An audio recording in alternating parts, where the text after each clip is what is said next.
नमस्कार दोस्तों, मैं हूं आपका दोस्त, आपका होस्ट आर के, और आप देख रहे हैं आर के ट्रेडिंग। दोस्तों, मैसेज आ रहा है, आप लोगों का बहुत सारा मैसेज आया है व्हाट्सएप पर भी और मेरे मोबाइल ऐप पर भी है। उसी मैसेज के रिगार्डिंग वीडियो बना रहा हूं कि जो पोर्टफोलियो बना रखा है लॉन्ग टर्म के लिए, लंबे समय के लिए या शॉर्ट टर्म के लिए, क्या उस पोर्टफोलियो से अभी निकल जाना चाहिए। बहुत सारे मैसेज आए कि सर ये स्टॉक्स ले रखा है, ये स्टॉक्स ले रखा है, ये स्टॉक्स ले रखा है, इतना मार्केट डाउन आ गया, 12% पोर्टफोलियो गिर गया, किसी का 20% गिर गया, तो क्या यहाँ से निकल जाना चाहिए, क्या मार्केट से अभी बाहर आके बैठ जाना चाहिए। ये सवाल आ रहा है, इसीलिए ये वीडियो बना रहा हूँ कि क्या करना चाहिए अभी की सिचुएशन में मार्केट में। आज बैंक निफ्टी 42,000 के लेवल के आसपास पहुंच गया था, मतलब वो 41,300, 41,000 बोल रहा हूँ, 42,000 के आसपास पहुंच गया, 42,100 का लो मारा था, है ना। तो वहीं पर लोगों में डर आ गया कि भाई क्या करना है, यहाँ पर से निकल जाना है, रुकना है, इतना इतना स्टॉक ले रखा है, ऊपर के भाव पे ले रखा है। किसी ने मान लीजिए आरबीएनएल किसी ने 172 पर लिया हुआ है। एक का सवाल है कि आरबीएनएल 172 पे लिया हुआ है, और अभी आरबीएनएल का प्राइस देखें तो 140 से 44 के आसपास में चल रहा है। आरबीएनएल की बात कर लेते हैं, एक पर्टिकुलर बात कर रहा हूँ, जो व्यूवर लोग भेज रहे हैं उनका सवाल। तो अभी जो आरबीएनएल, शायद मेरे ख्याल से जो आरबीएनएल चल रहा है वो 144 ही चल रहा है। मैं इस पर चेक करूँ जरा, 151 थोड़ा रिकवरी किया है ना, नहीं तो 144 तक चला गया था। इसी तरह बहुत सारे स्टॉक्स ऊपर से ले रखे, तो क्या करना चाहिए। देखिए, इसमें आपको दो चीजें बातें हैं कि आपका सबसे पहले व्यू क्या है ना। आपने क्या व्यू रखा है, जब स्टॉक्स आपने लिया होगा तो कुछ सोचा होगा अपने मन में कि क्या ये स्टॉक्स को मैं 2 महीने के लिए ले रहा हूँ, या स्टॉक्स को मैं 5 महीने के लिए ले रहा हूँ, या स्टॉक्स को मैं 5 साल के लिए ले रहा हूँ। और अगर आपने 5 साल के लिए ले रखा होगा तो इसका मतलब है कि आपने पैसा उन स्टॉक्स में लगाया होगा जो फंडामेंटली बहुत अच्छा स्टॉक्स है। पहली बात तो ये होगी। दूसरी बात ये है कि जो शॉर्ट टर्म के लिए लिया होगा, स्विंग ट्रेडिंग के लिए लिया होगा, तो उसमें आपको गिरावट बन सकता है। स्विंग ट्रेडिंग है यानी कि 10 दिन, 15 दिन, 20 दिन, 1 महीना के लिए जो ले रखा है, तो उसमें जाहिर सी बात है प्रॉफिट नहीं हो रहा होगा, हो सकता है वो नीचे आ गया होगा, तो वहां पर आपको परेशानी हो रहा होगा। तो दो कंडीशन हो गई कि अगर आपने लॉन्ग टर्म ले रखा है, फंडामेंटली टू गुड स्टॉक है, बहुत अच्छा स्टॉक है, तो अभी आपको मार्केट एक मौका दे रहा है अपने स्टॉक्स को ऐड करने के लिए, बेहतरीन स्टॉक्स को ऐड करने के लिए, अच्छे स्टॉक्स को ऐड करने के लिए नीचे के भाव पे। अब ऐसा तो नहीं है कि आरबीएनएल 172 पे लिया, वापस वो 20 रुपए के भाव पे तो नहीं मिलेगा ना, कि भाई हमें तो 20 रुपए वाला भाव, मेरा तो 18 रुपया 90 पैसे पे आरबीएनएल का है। अब मैं चाहूंगा वापस मुझे 18 रुपये 90 पैसा मिलेगा, तो वो तो पॉसिबल नहीं है ना।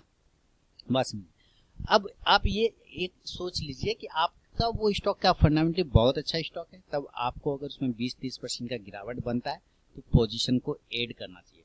और जिस जगह पे मार्केट खड़ा है, मेरे ख्याल से अगर आप वन मुश्त, मतलब एक मुश्त जिसको कहते हैं ना, एक मुश्त पैसा लगाना है।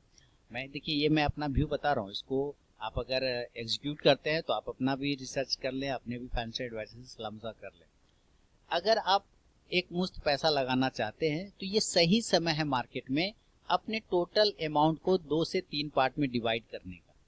जैसे 10,000 रुपये की एग्जांपल दे रहा हूँ कि 10,000 रुपया इन्वेस्ट करना है, और तो 10,000 को हम 3 पार्ट में डिवाइड कर देंगे, 3,500, 3,500, 3,500। हम 3,500 रुपये को अभी डाल देंगे।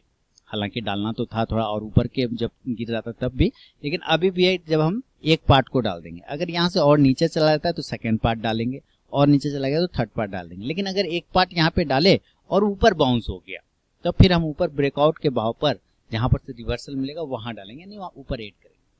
तो कहने का मतलब है कि आप सिस्टम बना लीजिए कि अपने टोटल अमाउंट को जितना भी लगाना है 2 से 3 पार्ट डिवाइड कर लीजिए, और उसको डीप पर एक मुश्त ऐड कर सकते हैं। स्टॉक्स जो पोर्टफोलियो में पहले से ले रखा है उसमें भी आपको गिरावट मिल रहा होगा, 10, 15, 12%, 2% का गिरावट आ रहा होगा, तो आप उस स्टॉक्स में चेक करिए अपने पोर्टफोलियो में। पोर्टफोलियो में भी स्टॉक्स होते हैं 2-3 तरह का। एक होता है जो बहुत अच्छा स्टॉक है फंडामेंटली, उसका कोई टेंशन नहीं है, जैसे कि large cap stock, blue chip stocks वगैरह जिसको बोलते हैं। एक होता है कि फंडामेंटली थोड़ा ठीक है, टेक्निकल भी अच्छा है। टेक्निकल इसलिए अच्छा है क्योंकि ये स्विंग ट्रेडिंग में काम आ रहा है, इसलिए तुरंत मूव हो जाता है तो पैसे बन जाते हैं। तो उस स्टॉक्स में हो सकता है अभी आपको टेक्निकल काम करता हुआ नहीं दिख रहा होगा, कारण मार्केट अभी फॉल में, मार्केट न्यूज में, तो वहां पे परेशानी हो रहा है। तो उन स्टॉक से थोड़ी देर के लिए आपको अवॉइड कर लेना चाहिए, आपको थोड़ी देर के लिए बाहर आ जाना चाहिए। जब मार्केट फिर से सही हो जाएगा तो फिर आप उसमें स्विंग ट्रेडिंग कर सकते हैं। लेकिन होता यहीं पर है, लोग इस बात को डिसाइड नहीं कर पाते कि करना क्या है। तो जो शॉर्ट टर्म ट्रेडिंग के लिए लिया है ना, उसको फिर वो लॉन्ग टर्म होल्ड करने बैठ जाते हैं और वो फिर नीचे नीचे नीचे डाउन होता चला जाता है। ये काम नहीं करना है।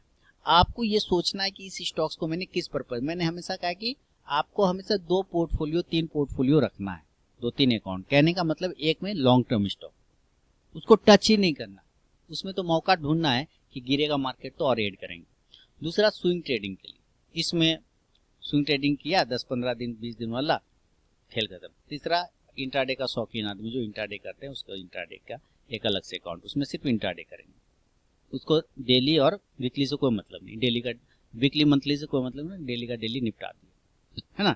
तो आप इस तरह से करें। तो इंट्राडे वाला अकाउंट में तो कोई मतलब ही नहीं, वो तो खत्म हो गया। अगर आप स्विंग ट्रेडिंग अलग से रखे हुए तो आपको उस स्टॉक्स में भी लॉस हो रहा होगा, आपको थोड़ी देर के लिए स्टॉप लॉस लेके बाहर आना होगा। लॉन्ग टर्म पोर्टफोलियो जो रखा है उसमें आपको ये देखना है कि सारे स्टॉक्स अच्छे हैं, फंडामेंटली बहुत अच्छा स्टॉक है, तो आपको डीप पर मिल रहा है, नीचे की साइड में मिल रहा है, तो आपको उसमें क्वांटिटी ऐड करके चलना चाहिए। बिल्कुल ये आपको फॉलो करना पड़ेगा, तभी आपका पोर्टफोलियो भी बच सकता है और पैसे बढ़े। एसआईपी लोग क्यों करते हैं? एसआईपी सिस्टेमेटिक इन्वेस्टमेंट प्लान क्यों करते लोग? इसी मौके के लिए ना कि ऊपर के भाव पे भी मिलता है और नीचे के भाव पे भी मिलता है। अभी डिप आ गया तो नीचे के भाव पे भी एसआईपी चालू होगा, तो आपका नीचे के भाव पे क्वांटिटी ऐड हो रहा होगा। जब मार्केट घूमेगा तो उसका एवरेज प्राइस छोटा हो जाता है, इस तरह से ऐड करते करते। तो जब मार्केट घूमता है तो क्या होता है, एसआईपी में एक अच्छा प्रॉफिट बनता हुआ दिखाई पड़ता है। ये फंडा होता है एसआईपी का। यही चीज आपको अपने पोर्टफोलियो में करना है, जो पोर्टफोलियो आपने लॉन्ग टर्म ले रखा हो, कोई भी स्टॉक्स, लेकिन टू गुड अच्छा स्टॉक अगर आपका फंडामेंटल होगा तो आप उसको डीप में ऐड करें, है ना। बहुत अच्छा स्टॉक्स, अब किसी को लग रहा होगा कि भाई बीएसई बॉम्बे स्टॉक एक्सचेंज वाला जो शेयर है 1700-1800 का 1700 के आसपास का चल रहा है ना बीएसई, मेरे ख्याल से बीएसई आज नीचे गिरा था, गिरने के बाद फिर डाउन आ गया था, है ना। तो ये आपको ध्यान रखना है। एक मिनट तो देखिए दोस्तों, वैसे सब मैसेज आ रहा है ना, कॉल आ रहा है कि क्या करना है। तो लॉन्ग टर्म स्टॉक्स वाले में आपको क्वांटिटी ऐड करना है, डीप में मिले। हाँ, जैसे मैं बॉम्बे स्टॉक एक्सचेंज की बात कर रहा था ना, बीएससी वाले स्टॉक्स की, तो उसको एक बार हम देखते हैं। मेरे ख्याल से 1700 के आसपास चल रहा था, आज मैं उसको देखा था, थोड़ा डीप लगाया था, फिर कवर कर गया था उसने फिर रिकवरी दिखाया था 1799 यानी 1800 पे वापस आ गया। कल के क्लोजिंग से भी ऊपर चला गया। वो डीप लगाया था, 1586 का लो मारा था। सोचिए 200 पॉइंट नीचे आया और फिर 200 पॉइंट ऊपर चला गया। तो फंडामेंटल बहुत अच्छा स्टॉक है। वैसे स्टॉक्स को तो अगर नीचे पे भाव पे मिलेगा तो ऐड करेंगे ना, बात समझ रहे। तो आपको डिसाइड करना है कि आपका स्टॉक किस प्रकार की। जो लोग मजा लिए हैं सिर्फ वन साइड मूवमेंट का, एकदम रैली रैली रैली, वो अभी ज्यादा डरेंगे कि अचानक से क्या हो गया भैया, अभी तो सब ठीक चल रहा था, अब क्या हो गया, अचानक से गिर कैसे गया, ऐसा आ रहा होगा फीलिंग। लेकिन आपको डरना नहीं है, क्योंकि मार्केट की ये सिचुएशन होते, मार्केट हर वक्त में कुछ ना कुछ न्यूज में चलता ही रहता है।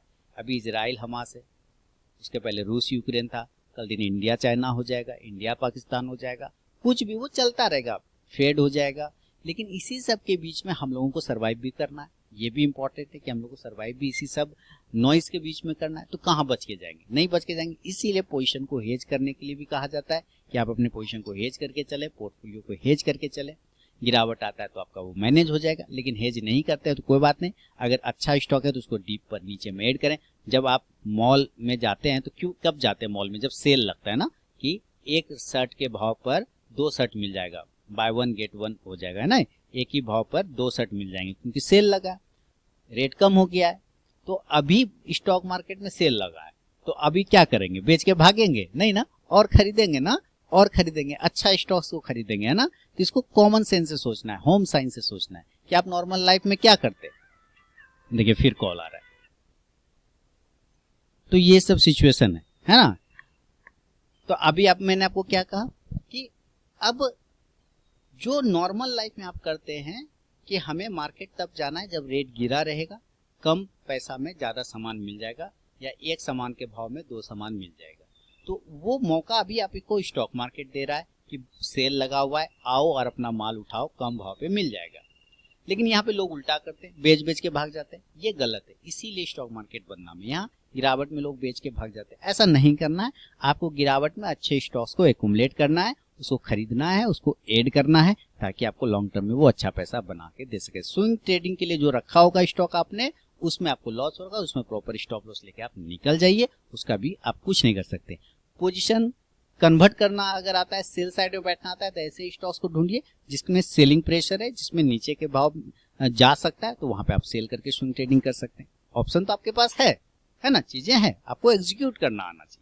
तो ये सब है, आपको डरना नहीं है। मैं फिर उन लोगों को बोल दूं जो लोग फोन कर रहे हैं, मैसेज कर रहे हैं कि क्या करना चाहिए स्टॉक मार्केट में, अभी पोर्टफोलियो बेच देना चाहिए, हटा देना चाहिए, नहीं। अच्छे स्टॉक्स है, अपने पोर्टफोलियो को चेक करिए, अच्छे स्टॉक है तो कम भाव पे मिल रहा है और भी स्टॉक, तो उसको ऐड कर लीजिए, क्वांटिटी ऐड कर लीजिए। जो रद्दी स्टॉक है उसको हटा दीजिए, स्विंग ट्रेडिंग के लिए जो रखा है उसमें स्टॉप लॉस लेके बाहर आ जाइए। ये मोटा मोटी आपको काम करना है, ठीक है। अभी मार्केट में ये वॉलिटिलिटी बना रहेगा, हो सकता है नेक्स्ट वीक से थोड़ा सा सुधार हो जाए, क्योंकि कब तक लड़ेगा इजराइल और हमास, ये भी तो इम्पोर्टेंट है।